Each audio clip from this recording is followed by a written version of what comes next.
You replay conversations in your head for hours, analyze every decision until you're paralyzed, and your brain never seems to shut off. Even after trying meditation, journaling, and every productivity hack online. What if overthinking isn't a flaw, but actually a sign of untapped intellectual power that just needs the right training? In this video, I'll share 7 neuroscience-backed techniques used by elite thinkers to transform mental chaos into strategic clarity. I discovered this framework when I interviewed cognitive psychologists at MIT and Stanford who study high IQ individuals. Here's what shocked me. People who overthink typically score higher on intelligence tests, but they've never learned to direct their mental processing power. The problem is, most advice tells you to stop overthinking, which is like telling a racehorse to stop running. It's impossible, and it misses the point entirely. By the end of this video, you'll know exactly how to channel your analytical mind into focused problem solving instead of endless mental loops. Let's dive in. Technique number 1. Recognize overthinking as cognitive surplus. Now, here's where it gets interesting. Overthinking isn't a mental disorder. It's what happens when you have high processing capacity, but no structured output channel. Your brain is like a Ferrari engine running in neutral. You're generating tons of mental energy, but it's spinning in place instead of propelling you forward. The intelligence is there, the direction isn't. Research from King's College London found that people who overthink score significantly higher on verbal intelligence tests. Dr. Adam Perkins discovered that anxious overthinking correlates with increased activity in brain regions responsible for complex problem solving. The issue isn't the quantity of thoughts, it's the quality of your thought management system. Your brain evolved to scan for threats and analyze patterns. In modern life, without real dangers, it creates hypothetical ones. You're not broken, you're untrained. First, keep a thought inventory for 3 days. Every time you catch yourself overthinking, write down the topic and category: social, work, health, future, past. You'll discover 80% of your overthinking falls into just 2 or 3 categories. Second, acknowledge this as data collection, not weakness. Say aloud, "My brain is showing me it cares about this category." Third, schedule a 15-minute thinking appointment daily for your top category. Set a timer and deliberately overthink during this window only. Common mistake: trying to suppress thoughts entirely. Instead, give them a designated time and place. For example, if you overthink work decisions, schedule 3 p.m. thinking time. When thoughts intrude at 10 a.m., tell yourself, "I'll process this at 3 o'clock." Once you've recognized your cognitive surplus, the next step is learning to direct it. And that brings me to something even more powerful. Technique number 2, the 5-minute thought completion protocol. Most people don't know this, but the reason your thoughts loop endlessly is because your brain literally hasn't finished processing them. This technique forces your brain to complete thought cycles instead of recycling them. When a repetitive thought appears, you give it exactly 5 minutes of focused, structured analysis. Then you make a micro-decision and move on. It's based on the Zeigarnik effect. Your brain obsesses over unfinished tasks, but releases completed ones. Soviet psychologist Bluma Zeigarnik discovered that our brains hold onto incomplete information 90% more intensely than finished tasks. When you overthink, you're starting thought processes, but never concluding them. So your subconscious keeps them active like browser tabs you never close.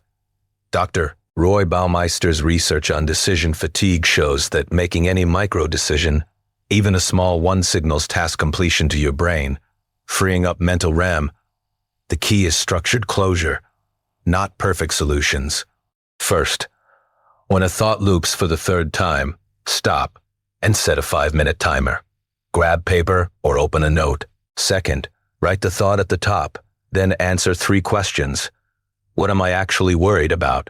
What's one small action I can take today? What's my good enough decision right now? Third, take the smallest action, or make the micro-decision immediately after the timer ends, even if it's just texting someone or adding a calendar reminder. Fourth, Physically cross out the thought or close the note. This signals closure. Common mistake: waiting for the perfect decision. Your goal is completion, not perfection. For example, looping thought: should I apply for that job? After 5 minutes, I'll update my resume this weekend. Decision: I'm applying by Friday. Then close the note and move on. But what if your overthinking is so intense that even structured thinking feels overwhelming? That's where this next technique comes in. Technique number 3, the meta-awareness shift. This next one is crucial, and it's used by elite performers in high-pressure fields. Meta-awareness means observing your thoughts from a third-person perspective instead of being inside them. Instead of, I'm anxious about the meeting, you think, I notice my brain is creating anxiety about the meeting. This tiny linguistic shift creates psychological distance and activates your prefrontal cortex, the rational brain. Neuroscientist Dr. Judson Brewer at Brown University found that meta-awareness reduces activity in the brain's default mode network, the part responsible for rumination and self-referential thinking. When you step back and observe thoughts as temporary mental events, not absolute truths, your amygdala's threat response decreases by up to 30%. Cognitive behavioral therapy calls this cognitive diffusion. You're not eliminating the thought, you're changing your relationship to it. Distance equals control. First, catch yourself mid-overthink and pause. Take yourself mid-overthink and pause. Take one deep breath. Second, use observer language. Replace I am anxious with I'm noticing anxiety. Replace this will fail with my brain is predicting failure. Replace I can't handle this with I'm having the thought that I can't handle this. Third, ask, is this thought useful right now? Not true or false?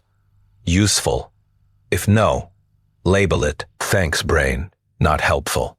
Then redirect to your current task. Fourth, practice this during low-stakes moments like, I notice I'm impatient in this grocery line, to build the skill before high-pressure situations. Common mistake, trying to argue with the thought. You're not debating it. You're observing it. For example, mid-overthink spiral about a text you sent. I notice my brain is catastrophizing about that text. Is this useful? No, I'll check my phone in an hour. Now, let's talk about something even more powerful. A technique that addresses the root cause of overthinking at the neurological level. Technique number 4, productive anxiety channeling. Now you might be thinking, but my overthinking feels productive. I'm problem solving. There's a difference between productive analysis and unproductive rumination. Productive analysis moves you toward a decision or action. Rumination circles the same problem without progress. Channeling means converting the mental energy from rumination into time-boxed, action-oriented problem solving. Think of it as going from mental pacing to mental sprinting with a finish line. Dr. Susan Nolan Hoeksema's research at Yale distinguished between reflective thinking, which is constructive, and brooding, which is destructive, and brooding, which is destructive. Reflective thinking has 3 qualities. It's time-limited, solution-focused, and ends in action. Your brain rewards progress, not perfection. When you convert open-ended worry into a structured problem-solving session with a clear endpoint, dopamine pathways activate, the same reward system that reinforces good habits. You're literally training your brain to prefer focused thinking over spinning. First, when you catch yourself overthinking, ask, am I solving or am I spiraling? If you can't name one new insight in the last 5 minutes, you're spiraling. Second, convert to a power thinking session. Set a 20-minute timer, grab paper, and write one question at the top. What's the smallest next step I can take? Third, brainstorm without judgment for 15 minutes. List every possible micro-action, even absurd ones. Fourth, in the final 5 minutes, circle your top 3 actions and rank them by ease. Commit to doing number 1 within 24 hours. Fifth, end the session by standing up and physically moving to a different room. This creates a spatial closure cue. Common mistake, confusing planning with action. If you're not writing or moving, you're ruminating. For example, Overthinking a career change. Power session outcome. I'll research one online course this weekend, text my friend in that industry, and update my LinkedIn bio by Tuesday. But that's not all. There's a mental habit high performers use to prevent overthinking before it even starts. Technique number 5. The pre-commitment decision framework. Here's what most people miss. Overthinkers waste energy on the same decisions repeatedly. This technique eliminates recurring decisions by setting clear rules before situations arise. You decide once, then execute automatically. It's how Steve Jobs wore the same outfit daily, not because he lacked taste, but because he eliminated decision fatigue. You're creating mental defaults to preserve brain power for what truly matters. Research by psychologist Barry Schwartz shows that excessive choice creates anxiety and regret. Every decision, even tiny ones, depletes your willpower reserve. By creating precommitments, you shift from active decision-making, which has a high energy cost, to rule following, which has a low energy cost. President Obama famously said, "I only wear gray or blue suits. I'm trying to pare down decisions because I have too many other decisions to make." Elite thinkers automate the trivial to focus on the vital. First, identify your 5 most recurring decisions, like what to eat, when to exercise, how to respond to emails, what to wear, social plans. Second, create a simple if-then rule for each. If it's a weekday morning, I eat oatmeal and fruit. If I receive a non-urgent email, I respond Thursdays at 2 p.m. If I'm invited to an event more than 2 weeks out, I decide within 24 hours. No revisiting. Third, write these rules in your phone notes titled, "My Decision Defaults." Fourth, when a situation arises, consult your rules instead of deliberating. Common mistake, creating too many rules at once. Start with 2 or 3 and build slowly. For example, stop agonizing over, should I go to the gym today? Rule, I work out Monday, Wednesday, Friday mornings. No exceptions unless I'm sick or traveling. This brings me to the next secret. One that addresses the emotional root of overthinking, not just the mental mechanics. Technique number 6. Emotional labeling to interrupt loops. Now, here's something that might surprise you. Most overthinking is driven by unacknowledged emotions, not logic. Your brain creates stories and scenarios to make sense of underlying feelings, like fear, shame, or inadequacy. Emotional labeling means naming the specific emotion fueling your thoughts, which immediately reduces its intensity. It's a neurological circuit breaker for mental spirals. UCLA neuroscientist, Dr. Matthew Lieberman, discovered that verbally labeling emotions reduces amygdala activation, the brain's fear center, by up to 50%. He calls this affect labeling. When you say, "I feel anxious," out loud or write it down, the prefrontal cortex engages and dampens the emotional intensity. It's the neuroscience behind name it to tame it. Your overthinking isn't the problem. It's a symptom. The real issue is the unprocessed emotion underneath, and labeling brings it to conscious awareness where you can address it. First, when you catch yourself overthinking, stop and ask, what am I actually feeling right now? Not thinking, feeling. Second, use precise emotion words, not just bad or stressed. Try inadequate, rejected, vulnerable, overwhelmed, ashamed. Third, say it aloud or write it down using this format. I feel this emotion about this situation. Fourth, validate it without judgment. It makes sense I feel this way because of this reason. Fifth, ask, what does this emotion need? Reassurance, rest, action, connection. Common mistake, skipping straight to solutions without acknowledging the feeling first. Feel it, name it, then strategize. For example, overthinking a friend's short text reply. Emotion, I feel rejected and worried I did something wrong. Need, I need reassurance. I'll ask directly, hey, is everything okay between us?